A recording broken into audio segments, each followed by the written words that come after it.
Desde el regreso de la aerodinámica de efecto suelo, hemos visto a los pilotos de Fórmula 1 experimentar algunos cambios salvajes en su rendimiento. Sí, Max Verstappen ha aplastado a sus rivales en las últimas 2 temporadas y Fernando Alonso también ha sido típicamente implacable, pero no muchos otros han mostrado una consistencia tan impresionante y algunos han soportado tramos de muchas carreras en las que parecían casi totalmente perdidos. Y esto no solo se aplica a los ejemplos obvios. Pilotos como Nicolas Latifi, Logan Sargent o Lance Stroll.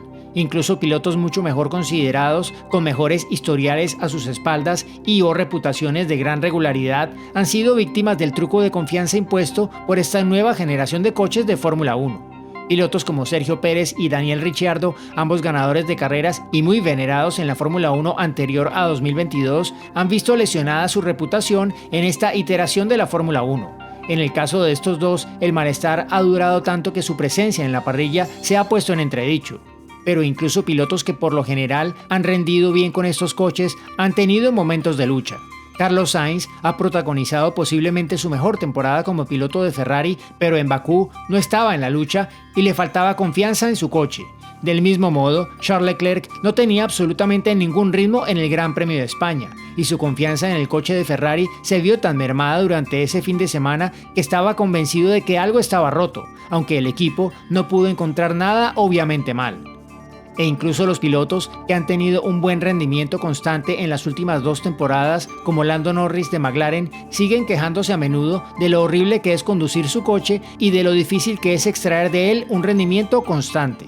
En Ferrari y Mercedes ocurre algo parecido en cuanto a la reacción de los pilotos. En este video vamos a intentar desentrañar algunas de las razones de esto y explicar por qué los coches actuales de la Fórmula 1 están exponiendo a algunos pilotos como nunca antes. A menudo oirás a la gente de la Fórmula 1 referirse a los pilotos que tienen un estilo de conducción particular y discutir si ese estilo se adapta a un coche, a una configuración o a un tipo de curva en concreto. Probablemente la mejor forma de caracterizar los estilos de conducción en la parrilla es en un espectro, con los pilotos a los que les gusta hacer las curvas en V en un extremo y los pilotos que prefieren las curvas en U en el otro. El estilo en V es una forma sencilla de describir el proceso de acortar al máximo el tiempo de paso por curva de un Fórmula 1. Consiste en frenar fuerte y tarde, desacelerar rápidamente y girar el coche lo más rápido posible en el vértice de una curva, de modo que pueda apuntar lo más recto posible lo antes posible para ayudar al coche a acelerar de la forma más eficiente posible en la siguiente recta.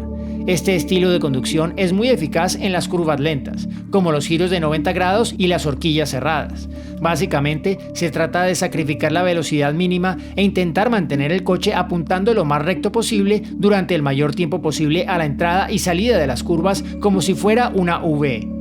El estilo en U consiste en llevar la mayor velocidad posible en las curvas. Implica una frenada más ligera y alargada, quizá con algún solapamiento del acelerador también, una desaceleración más gradual y girar el coche de forma menos agresiva. Este estilo de conducción suele ser más eficaz en curvas rápidas y secciones combinadas, como las famosas S de Suzuka. El piloto tiene que ser muy prudente a la hora de decidir la velocidad que quiere imprimir y confiar en que el coche está lo suficientemente equilibrado y estable como para soportar la carga que se le exige. Básicamente, significa sacrificar algo de tiempo frenando para las curvas y acelerando a la salida de las mismas para ser más rápido en ellas, entrando y saliendo de las curvas de forma más progresiva como una U. Los pilotos se situarán en diferentes partes de este espectro en función no solo del estilo de conducción que prefieran, sino también de las limitaciones que impongan los puntos débiles de su coche. Algunos pilotos a los que nos referimos como más adaptables, como Alonso y Verstappen por ejemplo, podrán moverse mejor en ese espectro según las exigencias del coche, el circuito y los neumáticos. Otros, menos flexibles en su conducción, pedirán que el coche se configure en torno a un punto fijo del espectro. Esto les hará muy eficaces en determinados circuitos con un perfil específico de tipo de curva, pero mucho menos potentes en toda la gama de exigencias de los circuitos en un calendario de 24 carreras.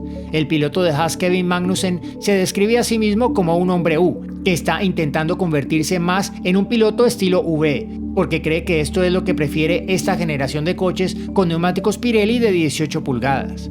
Pero no siempre es así.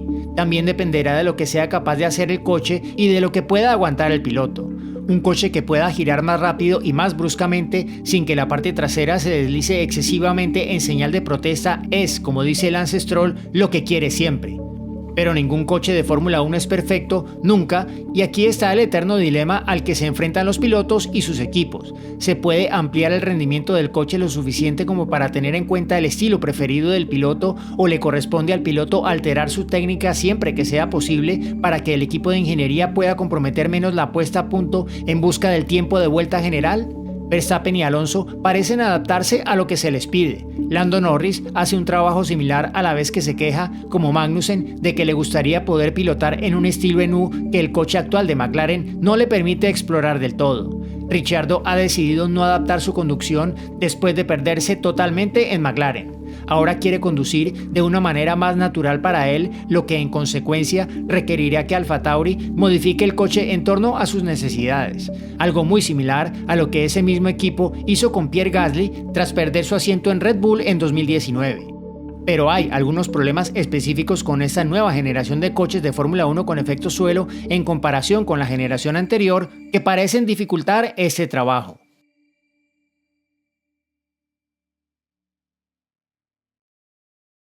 La nueva era del efecto suelo ha llevado a los equipos de Fórmula 1 a áreas muy diferentes y en muchos casos incómodas en términos de cómo extraer un rendimiento consistente del coche en toda la gama de circuitos.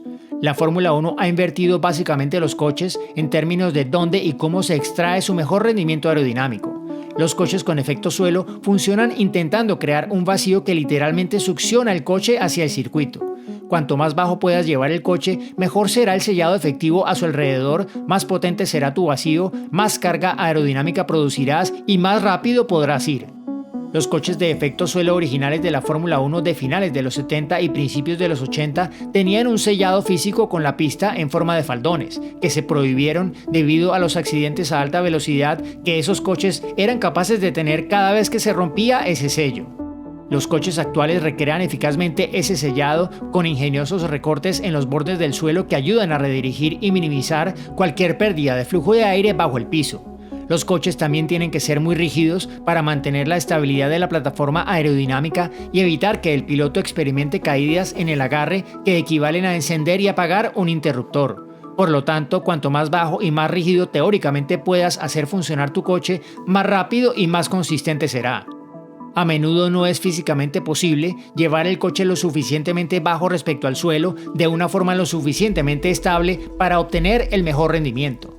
O bien el coche rebotará en el suelo hasta tal punto que los pilotos no podrán ver bien y perderán el agarre máximo justo cuando se acercan a las curvas a alta velocidad, o bien el coche funcionará bien pero desgastará su tablón de legalidad hasta el punto de no poder pasar las verificaciones.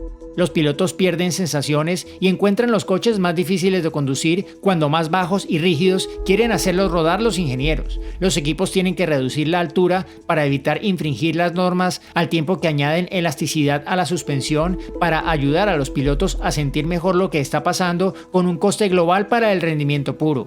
Los coches más blandos también hacen que la plataforma aerodinámica sea más difícil de controlar, ya que la altura de la carrocería tiende a cambiar con los cambios de velocidad.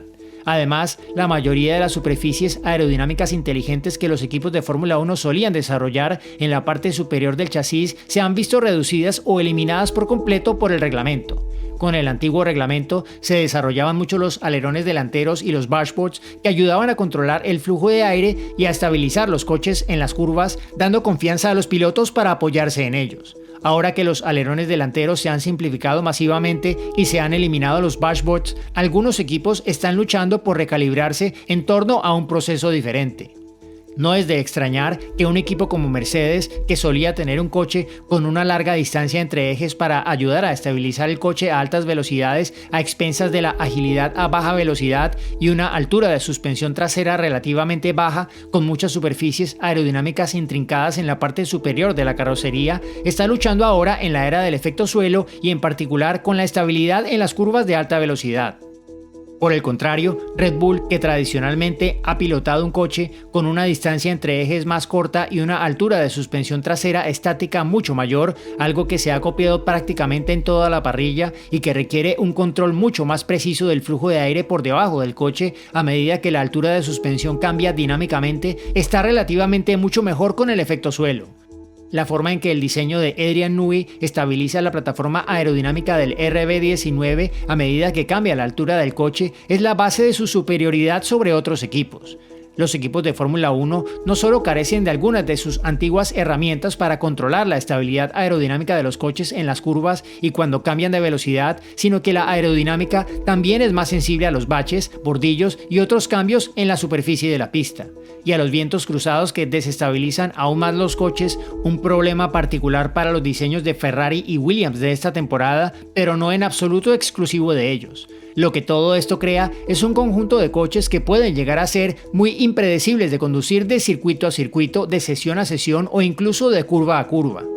Se trata de un reto al que se enfrentan todos los pilotos de la parrilla. Incluso los mejores pilotos de Fórmula 1 se asustan de vez en cuando, como nos ha dicho alguien, por lo erráticos que pueden ser estos coches y por lo tanto tienen que dar un paso atrás debido a la pérdida de confianza. Incluso Alonso y Verstappen tienen sus momentos en estos coches, pero son más capaces que la mayoría de controlar el coche en ese delgado filo. Ellos y los demás pilotos punteros también son increíblemente buenos moviéndose con el objetivo, ya que los equipos cambian de forma natural las características de sus coches al desarrollarlos. En un circuito como el de Lusail en Qatar, de alta velocidad, poco agarre y mucho viento, vimos enormes diferencias entre pilotos seguros de sí mismos y compañeros de equipo que carecían de esa misma confianza. También se pudo ver desde la pista que pilotos de la talla de Alonso y Verstappen han ajustado su técnica para ayudar a sus coches a mantener parte de esa estabilidad necesaria a pesar de las inestabilidades impuestas por las condiciones imperantes en el circuito.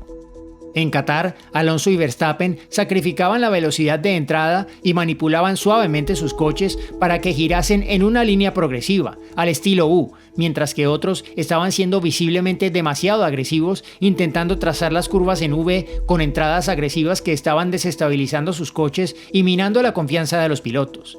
Algunos, como el Ferrari de Sainz, simplemente tuvieron que rodar demasiado alto para alcanzar su mejor rendimiento. Sainz fue cómodamente el segundo más rápido en la primera práctica libre con un coche que rodaba demasiado bajo. Una vez recalibrada su altura, nunca tuvo la misma confianza y se quejó de que la parte trasera se deslizaba demasiado. Ese cambio en la puesta a punto era cuestión de milímetros. Este es el filo de la navaja, más estrecho que nunca, sobre el que debe equilibrarse la actual generación de coches de Fórmula 1. Algunos son más fáciles de equilibrar que otros. Algunos pilotos son claramente mejores que otros a la hora de equilibrarlos en ese filo, pero todos intentan hacerlo en plataformas que pueden desestabilizarse más dramáticamente que antes debido a las condiciones, sin las mismas herramientas a disposición de los equipos para hacer frente a lo que se les echa encima. El nivel de dificultad de la Fórmula 1 ha aumentado y por eso los mejores pilotos se destacan entre la multitud, mientras que los que luchan se sienten cada vez más expuestos.